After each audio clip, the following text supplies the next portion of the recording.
Уважаемые депутаты, наступила весна. Я поручил Даудову создать штаб по уборке нашего региона. Внимание! Глава Чеченской Республики Рамзан Кадыров. Поздно, Адлан. Я уже начал совещание. Все пришли в рабочей одежде.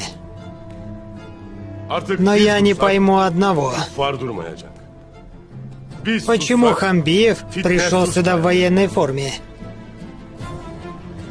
Вы сказали сделать военное положение, шеф. Он, видимо, не понял, что мы идем на субботник. Можно я расскажу один анекдот? Нельзя, Мурат. Это тебе не КВН.